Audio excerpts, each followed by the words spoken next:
It's Maximum News. I'm your host, as always, your friendly neighborhood Simpsons kin, Max Derrat, and I'm joined, as always, by... Sybsidian of the Triple Leslie. Yeah, he's getting the cue. All right, how you doing, man? Good.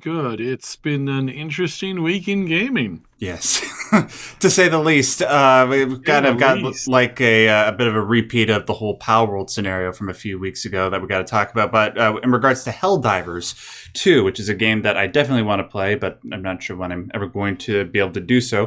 We also got to talk about a couple of other games that, haven't been doing as well. I mean, like, we're just going to be being a bit of a dead horse when it comes to Skull and Bones, obviously. But you guys like to hear us. It's fun to make fun of that game. It's okay to make fun of that game. And a whole bunch of other stuff. But first, Syb, the DICE Awards, was that what was happening? Is that what we're talking about? Yeah. Okay, yeah. So the DICE Awards was this week, or was this past weekend, I should say. Right, okay. And they gave away some rewards and awards, not rewards, awards. Oh, rewards in the form of awards, yes. Yes, that. And there was some drama that happened. Of course, that's absolutely bizarre, as everybody knows. But to have drama at an awards show, absolutely unheard of. Is it more than just people being mad at certain people not winning? No, well, yes and no. So Danny O'Dwyer, who I don't know if you know him off the cuff, no, he is a guy who used to work for game journalist sites. Left a long time ago to start his own thing, which was a games documentary company. Okay. He documents the history of games. He documents a lot of big games. He's done some really, really amazing stuff, and I really do like him. But he was at the showcase, and he said some pretty alarming things as far as the game industry goes. Right. Are they true things or like what? They are true things. So some of the stuff was interesting. So he did a Twitter post, an X post. He did an X post. Industry health check after 2 days at DICE. Everyone is blank talking Embracer Group because apparently they don't. Well, they hit the wall hard. They hit the wall fast. Turns out that a lot of the investment and buying and buying out of studios and stuff like this was all on credit, essentially. And now they don't have the cash to do anything, and now they're cutting jobs left, right, and center. They don't know what to do. They're panicked. And yeah, it's just a bunch of investor people who thought they could make a quick buck. Turns out they don't know how to run the ship that they're sailing. Great. So these are the people that own Crystal Dynamics and Eidos. That's just wonderful. Great. Yeah. So there is minimal investment coming from all publishers. Yeah. Wow. So basically every major publisher in the industry has suddenly drawn the purse strings tight, said, you guys got to make it with what we gave you a while ago. You're not getting any more. You know, they're not shelling. People are starting to take pay cuts. You know, people in leadership, or they're starting to be forced to lay off lots more people on top of all the layoffs that they've had. It's not just that. It's venture capital people are no longer investing in game studios, and this is it's just so shocking that this is a thing, right? Like it's so shocking. Ever increasing costs of AAA development has gotten a real problem and is affecting the core market. Again, this is what Danny O'Dwyer is saying. Well, he's right. And that is true in one shape, way, and form, right? Yeah, when you look at the general AAA development cost, it has been going through the roof. But the product and the quality hasn't been going through the roof. I mean, we talked a lot about this with Suicide Squad last week. Oh, yeah. In that the visuals are worse now than they were 8 years ago. There's a load of games that were visually better than they were 8 years ago versus now. You have so many of these indie games coming out that are somehow able to make games that are visually stunning. Yeah. And Baldur's Gate 3 really gets they get the utter praise here. They made one of the most visually stunning games. Yes, it wasn't action, and there's some some of the effects aren't as nice as you could imagine that they might be. But they're certainly industry leading right now. Like Sure. they really are. And it's shocking because this stuff has been a slight step up, not a slight. I'd say is a decent step up from where we were with the last of the Mass Effect games that were good. The ones that were made 15 years ago. Right. And that somehow the industry has not progressed anything towards like actually improving. And this is like, again, how these companies are, these AAA companies, I'm using the air quotes now, you can't see it, but I've been doing this for the last 2 minutes. How these AAA companies are actually getting anything done, and the way that they're getting them done is just shocking. It's horrifying. These people are complete and total idiots. Yeah. The leadership. I'm not talking about the core devs or anything Yeah. like that. Like they want to do stuff, but I suspect that in a lot of ways, there's a lot of people who are, especially the up and comers, they're saying, "Hey, could we do X, Y, and Z? Like it's a new idea, but it could work." And they're being told, "No, that's ridiculous. Stop shaking the boat, or you'll get fired in the next round of layoffs." I think that's what's happening here because again, we look at the stuff coming from indie developers and new people who are using small teams to make games. And yeah, there's some bad apples in that very, very, very enormous list of people. And the bad apples I'm honestly shocked that it's not worse. Like I really am. I'm really surprised that we're not having another a day before type event More happening. often. Yeah. Yeah, like how is this not happening every week, right? Like, oh, here's this week's burner game that flipped assets and tried to scam you for all your money.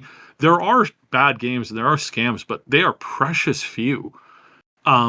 Which is shocking. I guess they're all on the iPhone and Android phone markets. Right. Lols. I mean, you're right. It's you're not wrong. Yeah. So generally, Danny says that that all of the heads of studios are saying that they're just trying to survive the next 24 months.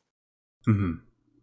Or he may mean like you're living day to day trying to survive. And that's again, that's horrifying to me because again, the truth of the matter is that this problem is a problem of the industry's own making because during the award that they received for let me just make sure I got this right because they won several awards there. Who are you talking about?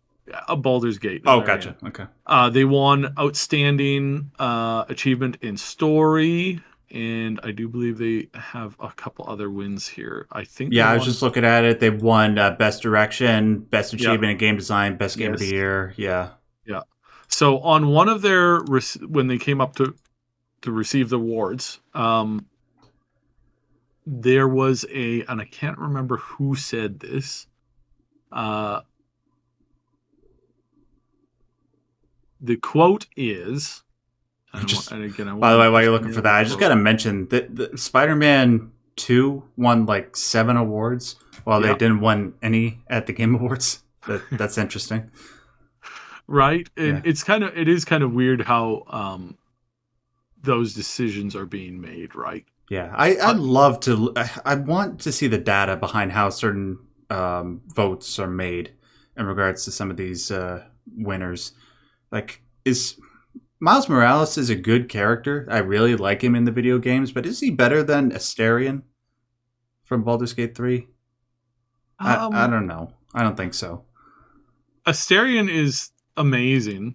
Like all the characters from Baldur's Gate are like absolutely like they're really well written, and they're written for people who have different flavors, right? Like I like Shadowheart a lot. Like I really do. I think she's probably the best companion. I really enjoy her story. It's not cut and dry. She's not just the heroine, the damsel in distress, right? She's like an actual heroine. She's an actual, like, she's a badass. She's doing stuff. She's very conflicted. I won't do any spoilers, but her storyline is amazing. Mm-hmm. I think it's way better than I think Asterian's is good, but Asterian just kind of leans into that, and his performance, the voice actor's performance, the visual performance for the character in the game is absolutely stunning. So it does flow quite well. It flows really, really, really good. Mm-hmm. But I do prefer Shadowheart Story because it's just so well done. Fair enough. And the writing is deep in the way that I really enjoy the deep writing. Yeah. So yeah, I was really happy with that. Yeah, fair enough. So the head of production, David Walgrave, awesome last name, took to the microphone and he said this, and I hope every AAA company listens to this, because this is probably the most important piece of information you will ever get if you want to learn how to make games. And this is something that the AAA studios for the last decade and a half have seemingly just forgotten about, or had it surgically removed from their brains or something. He goes, "We ask that you pay one price only for the game, and that's it. You own it for the rest of your life. We don't have shareholders. But we also don't think about them. We don't have shareholders, but we also don't think about them. There's an expression in Dutch, honesty lasts longest," or something. And this is exactly right. He said, "We don't make decisions where we think this could make us the most amount of money. In the long run, building a community, building a player base, building games that are actually fun is going to make you the most amount of money. That's it." Yeah. Just absolute mic drop. Like, absolute mic drop. Because every single studio head would trade everything that they've made in the last year or 2 or 3 or 4 for Baldur's Gate 3 right now. 100%. Every single one of them would trade what they have for that, because and it's so funny because right before the game actually launched, it wasn't like that.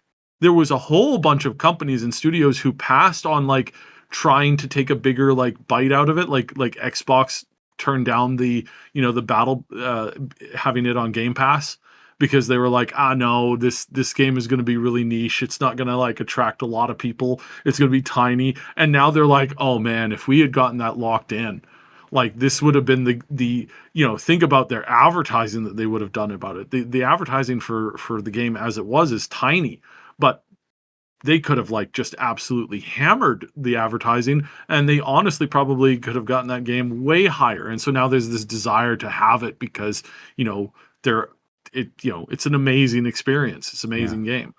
So yeah, DICE was really interesting. The awards, nothing too much to talk about. Yes, there was, as you said, Spider-Man got a lot more nods than other places did. Dune Spice Wars won in the strategy/simulation, which nice. I can't remember if they actually had that as a category at the Game Awards. No, I don't think they did. They had RPG, but that's all I can recall. Best action game. I don't think they had, like, the actual like strategy. And I played this game, and I did like it. It wasn't the best. It wasn't quite at the speed that I preferred, but it was still good. It was still really good. I think War Tales probably should have won over it, because War Tales is just phenomenal. It's a phenomenally fun game to play with people. Sure. It is a great game. But anyway, that's the news. It's interesting because of the information that Danny put out about what was kind of going on in the backstage, kind of the extra stuff that's going on, the amount of people who are making whispers and talking about stuff. And it really just struck me as I was reading and watching this, is like, it really, really struck me 100% that the AAA studios, the normal publishers and all this kind of stuff, they are not ready in the slightest for what's coming down the road. They are not ready in the slightest for the amount of for the butt whooping that is coming for them in the form of smaller indie studios who can make games and spin on a dime. Yeah. There are so many, like Palworld, it's just the beginning of the new kinds of games that we're going to see from this. We've seen, Vampire Survivors, we've seen other games. There are a ton of developers. I've been watching some of these guys for years now that are putting together amazing teams that are working 10 times faster than studios that have 1,000 people. I don't even know how that's possible. Yeah. I honestly, I'm so confused. I used to go visit guys in the BioWare, at BioWare's head office from time to time. And I would see programmers there's this one programmer there. I can't remember his name, but he was a real cool guy. He had one of those like giant lazy Susan type chairs, right? Yeah. The ones that recline. He would work at his desk, and he would work there until he got tired. Then he would put the chair back, he would pull a blanket over his head, and he would sleep for 4 to 5 hours. Then he would take the blanket off, sit back up, and continue to work. He would do that for typically weeks at a time, only taking a break to get up, shower, and eat food, and all of that was in studio. His family didn't see him for weeks at a time. Now, he wasn't married at the time, and there were a couple of guys who did this there. That's the kind of energy that these new indie developers have that these current big studios don't. Because when I go to a modern studio now, I see the last time I went to a big modern studio, and I won't say who it was recently. There's a giant table where 10 core people that were like programmers and like writers, like the core devs, sitting around talking about not gaming related stuff. Uh-huh. And this wasn't a time after a meal or something else. This was their primary project for the day, so that they could understand how people felt, so that they could write and make a game that was going to be something that everybody could get. It's like, I'm pretty sure that your primary concern should be gameplay. Yeah. That the game should actually function and should be fun to play. That kind of stuff, while it's important, it's not like, why are the core engine developers in this conversation? Like, this is at most like a side conversation you have with the writer's room. Mm-hmm. Why are the core guys who are programming the code that the game will run on, why are they there having this conversation? And I'm like, out of curiosity, like, how many times does this happen a week? And they're like 3 to 4 times a week. Like, oh, 3 to 4 times a week. So you guys are making a break to talk about stuff that is not particular to the actual process of making a fun game, of like getting the actual gameplay down pat, because there's a lot of games that the gameplay is just crap. Yeah. I imagine what it has to do is that when certain companies get too big, it's sort of like, what everybody's talking about in regards to Game Freak and Nintendo, right? Why hasn't Pokemon innovated for so many years? Well, it's just because once a company gets big and has a lot of employees and has a lot of money, then they're like, what's the incentive to create something new and original and exciting? And then when that happens, the company becomes less involved in trying to create games and more like a daycare. And I mean, that sounds like exaggeratory, but I mean, Syb has seen some stuff. You could see these people posting their L's on TikTok and Instagram, talk about how they spend their entire days doing nothing at big corporations. So it's not that unlikely, but as Syb says, stuff like Palworld and Helldivers 2, which we're going to be talking about pretty soon, hopefully indicate somewhat of a change in the way that game developers approach making their games, pricing their games, Maybe not focusing on superficial, stupid stuff, but just giving people what they want, good gameplay. Although, before we talk about Helldivers 2, I do have to mention one thing that sort of perfectly transitions into this other story. It involves Sony, and further just proves the point that those gentlemen were making over at DICE.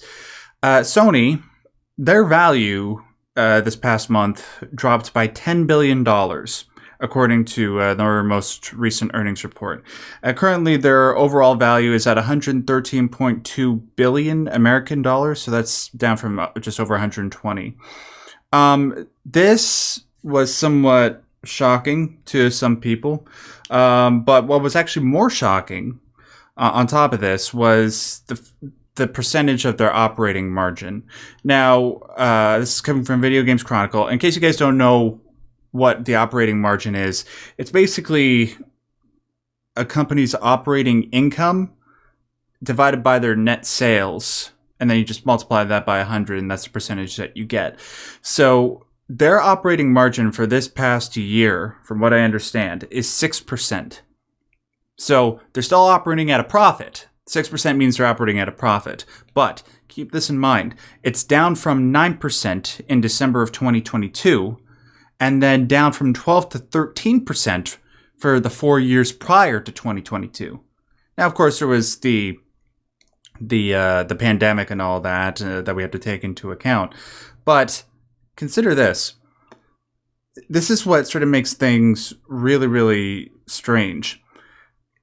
The 6% that they're dealing with right now is a current decade low for Sony. However, their sales are at all-time highs. Their digital sales and their sales for PS Plus are through the roof. Like for PS Plus in particular, it's at an operating margin of about 50%, right? And though granted, the report does say that their PS5 sales were lower than expected, they were expecting to sell around 25 million PS5s this past year. They still sold 21, which is still pretty good. And, you know, it might be enough for the market to respond, but to that degree, and for it to be 6%, it does make you wonder why it's that low. And if it's going to continue getting that low. Well, given what we just talked about, Syb, I think the answer is pretty obvious. It's the ballooned, inflated budgets on their AAA games. Mm-hmm. Unless there's something else that I'm missing that you want to mention, Syb. I think that's it. Because, okay, here's something, like, just for an example. I'm not sure if it was Video Games Chronicle, but I was reading about this story, like reading a bunch of other articles regarding the Sony story. Somebody mentioned that the budget for Spider-Man 2 was $300 million. Which, you know, Spider-Man 2 is a great game. Yeah. But how much of Spider-Man 2 is reused assets from the first game? Right? Why does it cost that much? Or perhaps, and again, like, how much of it wasn't? How much time did they make remaking something that was basically an identical object from the previous game? Because that can be, now it's usually one or the other. At worst, it's both, right? Like in worst case scenarios, it's like a studio will spend enormous amounts of time and money remaking things that they have already made. Mm-hmm. Before, that they just for some reason aren't properly like refreshing on, and then they're remaking things that are, they're not remaking the things that are really important that they really do need to remake. And I could probably say that, I could probably point that out in a couple of characters in Spider-Man 2 where it's like, why did you remake this person? Yeah, this person is ugly now, like genuinely ugly. I do not like this person. Yeah. This is a backward step. Why are you doing this? Why not just like keep it the way that it was and just like do a couple enhancements on the edit? And again, the mouse. Oh, sorry. Yeah. I'm pulling this up here. So in the he wants to look at the potato face again. Go ahead. Yeah, in Grand Blue, mods have started to come out now for the characters. Oh, really? And there's some and there's some really nice, like, there's some nice edits. Of course, it's the internet, so there's some sure. interesting ones too. But the upgrades to like outfits and characters and stuff like that, they're just taking the existing thing and going, you know what, this detail here could be sharper, this detail here could be like higher res, and the modders will just improve on this stuff. And you look at a company that they don't do that. They don't take the old model, go, what can we do to make the character look better for the modern age right now? Yeah. Like in this modern game. Instead, they go, let's redesign it from the ground up and then do a crappier job than what was here 8 years ago. That kind of stuff is where it just boggles my mind, let alone a game where it's like, you know, it's coming out more recently after the fact, which Spider-Man was, and it's like, well, this is like, you know, did they really need to if they did, and I don't know which case it is, like how much of the city did they rebuild? Right. Because the city was pretty good as it was, but like, did they spend time rebuilding things when they could have been building new things that could just be added to the world? Or have they like, and that's I really need to, like, I would need to get both games and then play through them to kind of see the answer to that. But yeah, I think that between that and then between the way that the rest of what they've done, I think that it just boils down to their budgets are mismanaged. A lot of these companies have large HR departments now, which is just, for somebody who knows what HR does, it's a nightmare. It's like that is it is just like, yeah, there's some cases where you really do need HR, but there's a lot of cases like I'm going to say this. HR is not there to help you. They're there to protect the company.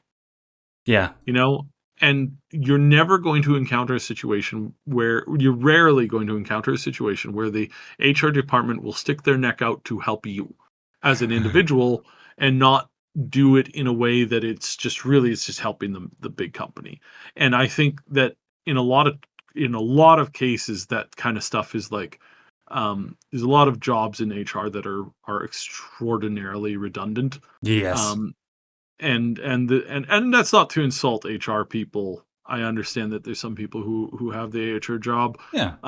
And there are good people who do stick their neck out. That's why I said it's not always. It's just usually the case that they're there to protect the big company. But I think that's what's eating up their budgets. It's either that or it's a bunch of tech that they're using or they're experimenting with that isn't actually showing up in an appropriate way. Maybe. I don't know. It's so hard to tell. Yeah. And it's not like they're willing to let us know. But I will just say this, in regards to Sony's overall strategy, though it has worked for them for the past several years, I think games like Palworld and Helldivers 2 and other games that are going to be coming out soon from independent developers are going to spell what people have been trying to tell them for so long, is that it's not so much how much money or how expensive a game is or how much it looks expensive. It's more how good is the core idea that sits at the root of it. And hopefully Sony will be able to accommodate that and start fostering game development that promotes great ideas rather than, So anyways, moving on to the next bit of news. You know what? Well, actually, do we want to talk about Helldivers 2 first, or we just want to cap off the crap with Skull and Bones? Oh, let's cap off the garbage with Skull and Bones, because it's not. At least we can laugh at it. Okay, what have the reviews been like? Because it came out last Friday, right? Yes. Okay, so what's been going on? Is it as bad as everybody says it is? It's pretty bad, and it's pretty bad. It's not great. The overall is that this is like, why did you make this? Why is this the way this is? What is going on with this? And I want to add in the note here about Suicide Squad, where again, that game is now down to, I think, 1,000 players. Yes. Yep. You're right. On average on Steam. So what we're really seeing is we're seeing the choices of big, large companies rushing in to say, we're going to do X, Y, and Z with this, and this is going to be what people are going to enjoy. This is what they're going to be playing. And this is not the case. Again, with the example from last week with Skull and Bones, they really should have just packaged up what they had, like a year or two after they started working on it, when they had the playable demo, it was at that point where you're like, all right, this is it. Finish making whatever other like minor additions that you need to get it basically to be in an operable state. Put it out for very much not the full cost of a modern game. Put it at $20 and let people play it. And then we'll take the best of the devs that were on that who really enjoyed it, and we'll move you to basically a new kind of wing of the company, and you guys can start on the second title. Take all the feedback that you get from the first one and put it into a second one, and then you talk about how that's kind of your primary goal, and it's just this cheap, fun game that people can get into. Yeah, I mean, it's not impossible. I mean, like, this is sort of a poor, not the best comparison, but you'll get what I mean. Look what happened with Rainbow Six Siege. Look what the state of that game was when it came out, and look how it is now. They're basically living off of that game because it's like the core. Again, it's about the core gameplay experience. The core gameplay of Rainbow Six Siege is pretty good, right? You should have focused on that, but anyways. Yeah. So it's just wow. Is all I can really say is just wow. Like why? Why? Why? Why are you working on this crap and not giving me Prince of Persia: Sands of Time remake? Seriously, or Beyond Good and Evil 2? Yeah. Yeah. Actually, I don't know. Hold on. I might be. You might be what? Yeah. No. It's just, yeah. No, I was wanting to check something and I don't have it. It's just, again, it's just like, why? Yeah. Because they had a deal with the Singaporean government where they had to put out the game. And they shouldn't have done that. Just, God, why? That's Ubisoft. They are so lucky that they have some of the greatest gaming IP to sort of fund whatever stupid crap that they want to do.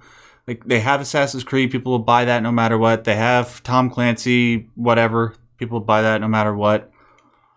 And yeah, but at least people are generally aware of what the game is and aren't really seeming to support it, from what I understand. People are like, why would I play this and just go play Sea of Thieves, where there's constant output of new content, and a great example of a game that didn't, come out in the best state, but they stayed with it. I mean, obviously that's not what you should be doing, but at least you fixed the damn thing.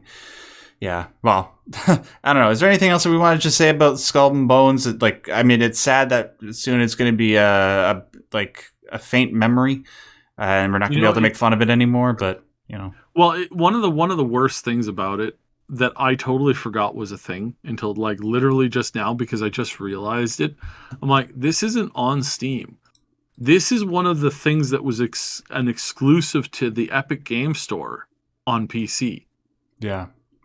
For what, again, Tim Sweeney, I love some of the games you made, but this whole like exclusivity thing is so weird.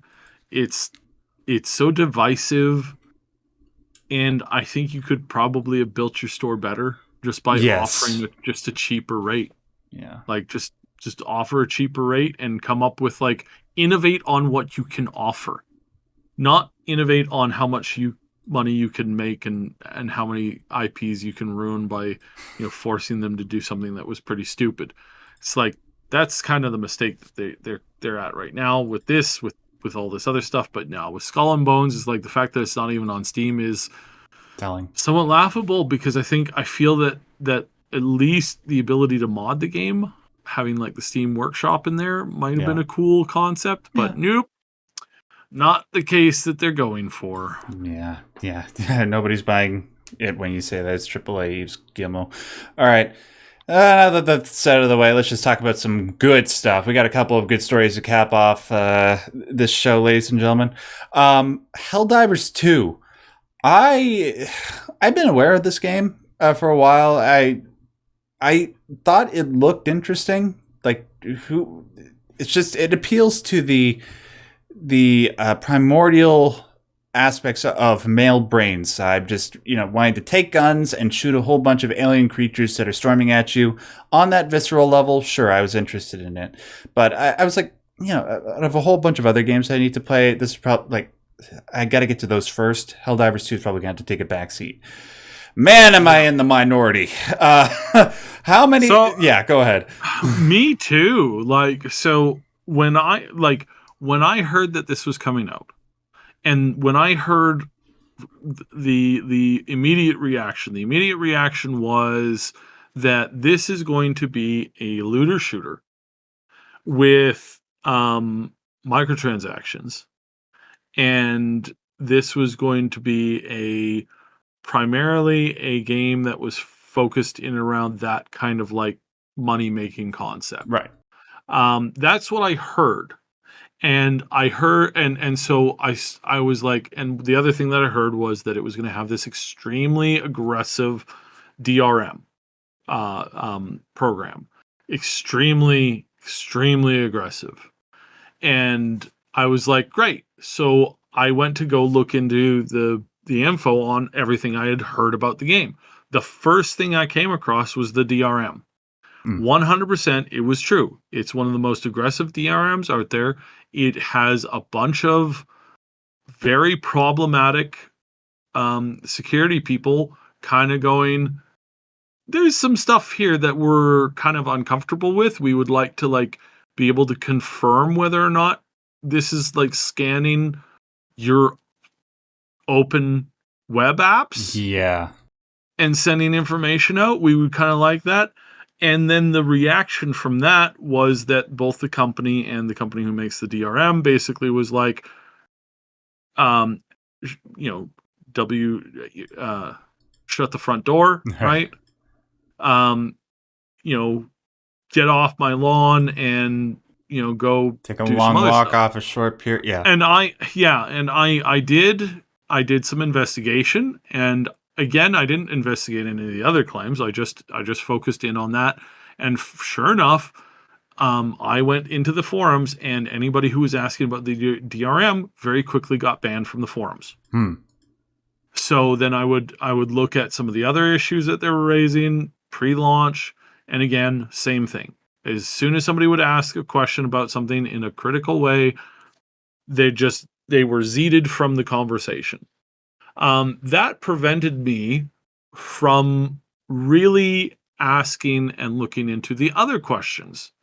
As far as I understand, while they have plans for microtransactions, they're not currently in the game. So that came at a bit of a surprise a couple days after launch when I was told, there's no aggressive microtransactions here. And I'm like, really? Okay, that's kind of weird because for a game like this, from like this, what we were expecting, the fact that again, so much I have to say, so much of the negativity I got was from Suicide Squad too. Was like another game that's trying the same thing as Suicide Squad is trying, but turns out probably maybe a lot less. And so it turns out the game is actually quite good. Yeah, and I'm going to read a couple of the reviews here from our own website, from people who have played the game. And we've got a number of people playing it. There are handfuls of large objectives with lesser objectives. So that's something that some looter shooters don't really have, is like they have the one objective, not lesser objectives. Yeah. And it's so on rails and so what I would call mindless that it's not really like, it doesn't really grab my attention, but this kind of does. And again, looking at like other games like Warhammer, the Warhammer's version of this, the 4-man, you get the 4-player co-op looter shooter kind of thing. Yeah. It's like, again, it's kind of crazy. I did ask I was out with my brother last night, and I asked him, he's been playing it quite a bit. And he goes, no, there's no loot that you get. It's not a looter shooter in the traditional sense. You do get the loot. You get war bonds as after running a successful mission. And with the war bonds, you get you can buy the upgraded stuff. And again, that's kind of surprised me because, again, what I had heard, tentatively from, in some cases, a couple months before this game came out, that is not what I heard was going to be a thing, which does make more sense. I can't say how many times that looting an SMG from a bug is kind of weird, especially when it's in full working condition and you can just pick it up and start shooting with it. That is kind of an odd thing. It's odd that, in Suicide Squad, you've got these characters running around shooting these guys who are not using this legendary weapon that they happen to be holding. That's kind of weird, right? Like it's a bizarre concept. But yeah, they didn't have any of that. Instead, what we have is a third person game that is good at managing a learning curve, that gives you solid roots and foundations with which to build upon. It's scratching that itch for the gaming, but it's also scratching an itch for the social interactability. Yeah, very much so. And also the scratching of the itch, which is the campy sci-fi. It's kind of like silliness. It's kind of like minus the sci-fi aspect, but it's kind of like Left 4 Dead in that respect. You ever play Left 4 Dead 1 and 2? Yeah, but I think it's like it's that Starship Troopers vibe. Yeah, like Left 4 Dead, but with Starship Troopers vibe and aesthetic. Yeah, it's just when you're talking about what makes it so addictive as a multiplayer game, it's working with people. It's the objectives throughout that keep things feeling fresh and intense, and the level of difficulty and the learning curve that's always there that makes things always consistently exciting. It's stuff like that is just sort of inherent to games like Left 4 Dead that very few other multiplayer games are able to replicate. But it seems, at least with Helldivers 2, they've replicated that to some degree. Enough that at the last time I checked, which was just a few hours ago, 411,000 people at peak have been playing Helldivers 2 on Steam. That's nuts. That's wonderful. And you know why? At least partially why. The game costs $40 American. Yep. Yeah. And I know, I put this in the thumbnail, but I just need to repeat it just to make a point here. Helldivers 2 has over 400,000 people playing it right now at $39.99 American. Suicide Squad costs $69.99 American and has 1/33 the number of people playing it at peak. Yeah.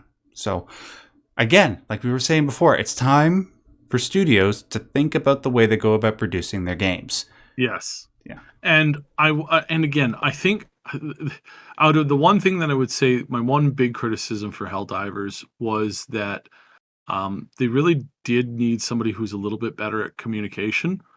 Because again, with almost everything that's been good about this game, I didn't hear about any of that stuff before the game dropped. Sure. I only heard about this stuff after the game went live.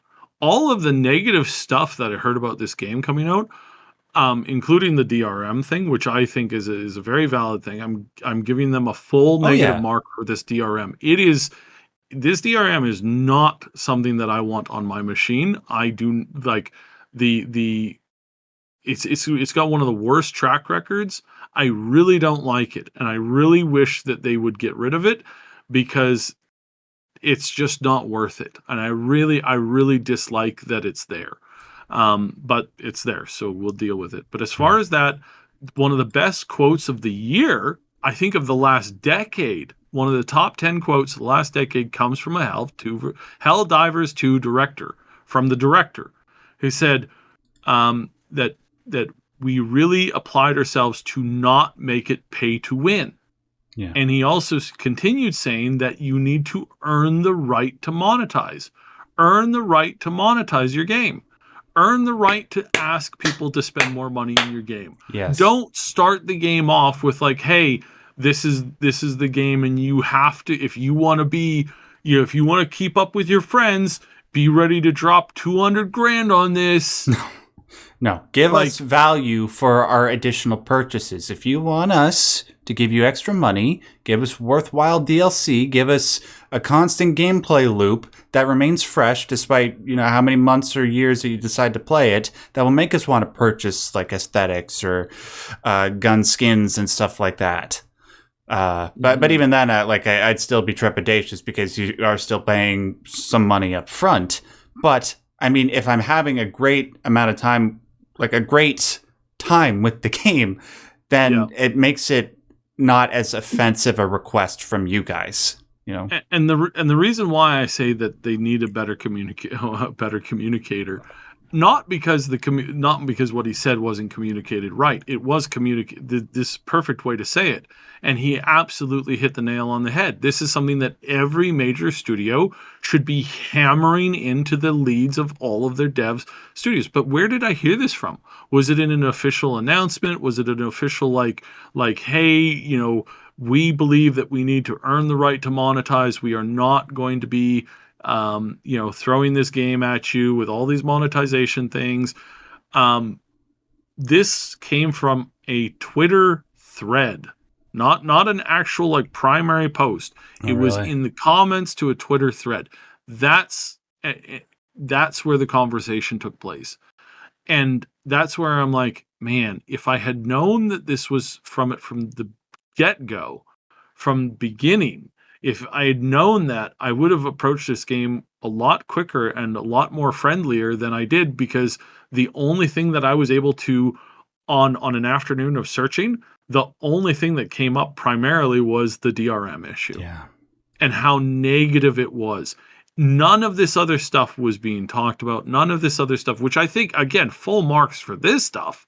Is like 100%. This is where I think you should be as a gaming.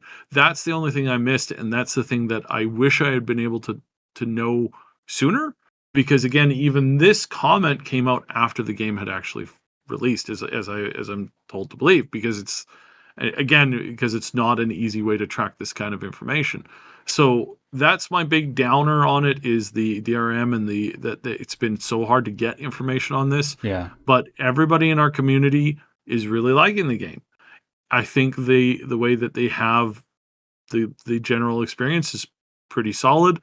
If they add a character customizer, like a proper one, not like the choose the one of like the 3 basic options that have no ability to like customize, I'd be really interested in getting the game. But this DRM is like, this stuff is bad. Sure. Like it's a multiplayer co-op game. Like, there's no PvP. Why is the DRM here? Right. Somebody's going to cheat in a single player. Not in a single player, but co-op. Like in a co-op game. Like, okay, I guess. Like, you want to spoil the fun of like doing the challenge. Like, sure, why not? I guess it's super confusing to me why they chose to put it in here. And the reason that they gave was like, oh well, in the previous game, some people managed to like complete stuff quickly. It's like, so right. It's not competitive. It's not competitive. Yeah. Exactly. Yeah. Like, I get like that's not good, but is it enough of a reason to put DRM in? But yeah, I agree with you, Saib. The DRM. Plus the fact that apparently a lot of people are having a hard time getting into the servers at the moment because they don't have the servers to support this number of people, which I don't. It's annoying, and I understand people being frustrated that they're not able to get into a game that they paid for, but they are a smaller studio and they didn't anticipate this kind of influx. I don't think any studio of their size would, but just give it a day or two, and then hopefully they'll be able to do what Palworld did and pay the money to support it. But yeah, just because of all those factors, I'm just not too interested to go and check it out now. I have a whole bunch of other stuff to get to, but because of the positive response, I will check it out eventually. I'll probably play it with my wife. Question is, guys, well, I mean, like Saib has already told us that people in his community have been playing it and enjoying it. Yeah. I am at this point, I'm eager to try and get in with them, but this DRM, this one has gotten a lot of bad flack. I cannot state this enough. and Protect GameGuard is not a company or a DRM that I would encourage anybody to use ever. Yeah. And they have failed multiple phishing and data dredging things. So like fishing out your personal data, fishing out your active, like the big one is like you touch my web pages, like no, Yeah. no, that's got my banking stuff on it, that has other stuff on it. Like I have security alerts set up on a ton of this stuff, and it sets off every single one of them. Yeah. There's no way I'm touching this program, this DRM with a 9-foot pole. Yeah. Nope. Yeah. Nah. I'm good. Nuh-uh. Yeah, I'm good. So yeah, I'm just gonna wait a while and see what happens with it. But anyways, to anybody who's not a part of the main community, or like maybe if you're a part of my community, if you had a chance to play Helldivers 2 yet, are you enjoying your experience? I want to hear from you guys in the comment section below. All right, last story of the day. Something really good news. Something that isn't DRM. It's actually just a report of a certain single-player game coming from a studio that has a good reputation for single-player games. In fact, they're currently the only studio in the business that I think one could say is making good Star Wars games. I'm, of course, talking about Respawn Entertainment. They are responsible for Star Wars Jedi Fallen Order and Star Wars Jedi... What's the new one? Survivor? Survivor, yeah. Yeah, Survivor, yeah. Both great games. I haven't played Survivor, but I did play a decent amount of Jedi Fallen Order. Man, that is a damn good game. Wish I could go back and finish it at some point. Now, the question is, especially in regards to Star Wars in general, is what the future is. But because this is a gaming podcast, we're going to be focusing on the games, and it's like, what's going to be happening? Is more games going to be coming out of Respawn? Is the IP going to be shared elsewhere? I think it is to some degree, but for now, the good stuff that we've been getting has primarily been coming from Respawn. Well, what if I told you, guys, that the people behind those past 2 Star Wars games are making a Mandalorian game? I'm talking bounty hunter games, man, set within the Star Wars universe. Well, according to Insider Gaming, Respawn is currently in the early stages of development on a Mandalorian bounty hunter game set during the time between Episode 3 and Episode 4. So right at the height of the Empire. Apparently it's going to, I'm just reading this from IGN right now, they're going to let you use the jetpack. So, I mean, like that was everybody's first question, that apparently there's going to be high mobility in this game, which is awesome. It's going to be very fast paced. It's going to include obviously all the Mandalorian's gadgets, like the wrist rocket, the grapple hook, the visor for tagging enemies and bounties. No word on multiplayer, but it seems like it's going to be a solidly single player game. Aside from the fact that, this may or may not end up being a first-person shooter, we'll see. What do you think about the idea of a Respawn-led Mandalorian game? I love the idea. I think it's a great idea. I can't, man, like if we had a Star Wars game where you played as like a bounty hunter doing stuff. Oh yes, I knew this was coming. It sounds like a really good concept. Exploring the underworlds, like 1313. Underworld stuff. Like, oh wait a second, 1313 was a thing that got shoved into a black hole of oblivion. And then, wait a second, isn't there another game coming out that's basically exactly like that, with a protagonist that most people find not very appealing and interesting? Mostly interesting because it's kind of weird. They showcase that game. Who I can't even remember the game. That's how uninspiring. What is it called? Like Scoundrels? No, not Scoundrels. Outlaws? Is it Outlaws? Are you talking about the one made by Ubisoft? Yeah. Oh. The one that looks like not that great. Oh.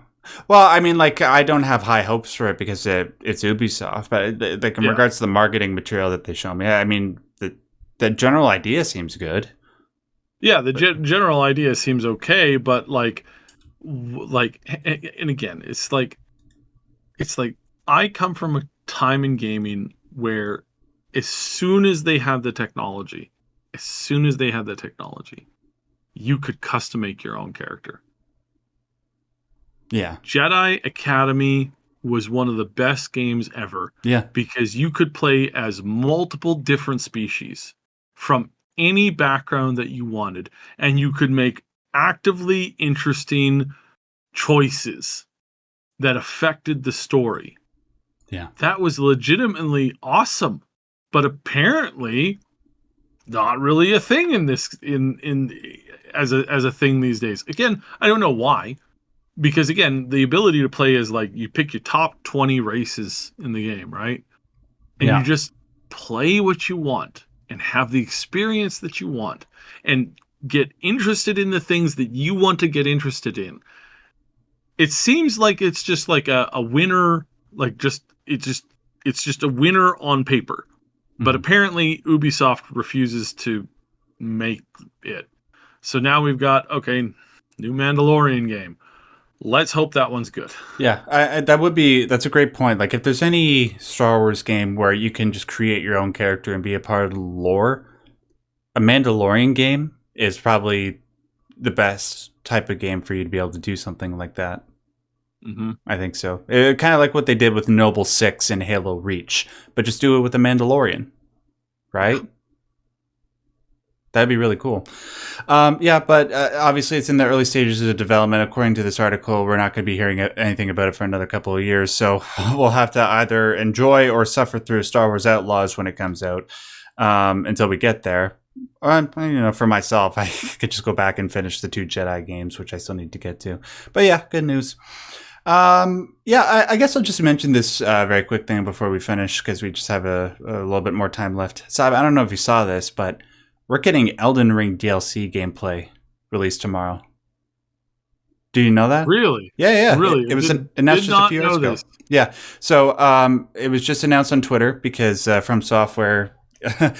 From Software is actually doing this kind of smart, because you know what happened with the GTA 6 trailer? They put out a teaser for like 5 days in advance. They're like, no, we saw what happened with those guys. We're just going to let you guys know just about 24 hours in advance. That way it doesn't get leaked. So yeah, it is going to be premiering tomorrow, February 21st at 4 o'clock Eastern time. Yeah. So, like, good Lord. Wait a minute. They really probably should have given a little bit more of a heads up. There's going to be a lot of people calling in sick to work tomorrow. Just to watch the trailer 100 times. Yeah. I'm bummed, man. I'm obviously looking forward to...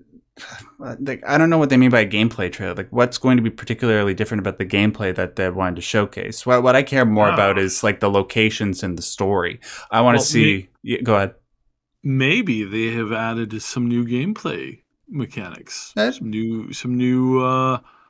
completely new weapons, some completely new ways of playing. Right. Oh, this could be very interesting. That might, hopefully. I mean, like, they've been spending their good old time on this thing, and by the time it releases, it'll have been like, 2.5 years. I don't expect a shadow drop. That'd be shocking. But I mean, it'd be cool. But yeah, they would probably say that the game's coming out tomorrow if it was going to be a shadow drop. I mean, it goes against the definition of a shadow drop, but you get what I mean.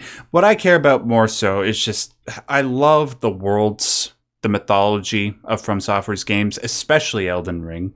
It's by far the most expansive. And that's saying something because we had 3 Dark Souls games. I want to see stuff in regards to Mikola.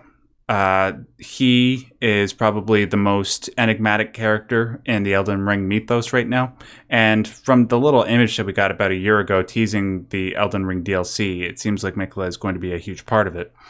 I'm really curious as to how he and his androgyny sort of work into the overall mythos. In case you're wondering, like, why does his androgyny have anything to do with anything? If you guys go to my main YouTube channel, I've done a few videos on this. A common symbol of immortality in Hermeticism and the occult is the union of genders. And Mikola is a man, but has obviously very feminine features, and that's something that carries. It's a symbol through a lot of From Software's games, and I'm just curious to see how they're going to address that and the implications that it has for the wider mythos of Elden Ring, and how much it's going to explain. So yeah, very much want to see stuff with Miquella and the setting of like the shadow of the Earth Tree. What does that mean?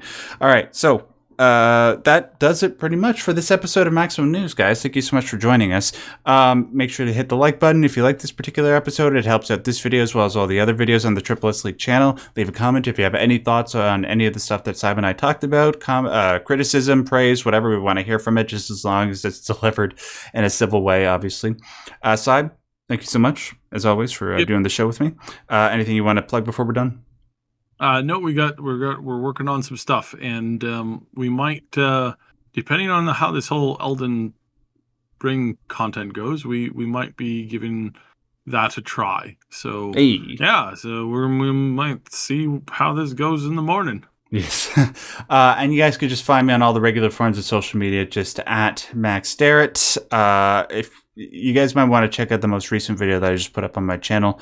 Sab, have you ever heard of a game called Fear and Hunger? I have. Yeah. What if I told you that the sequel to that game, Fear and Hunger 2, was inspired by my videos?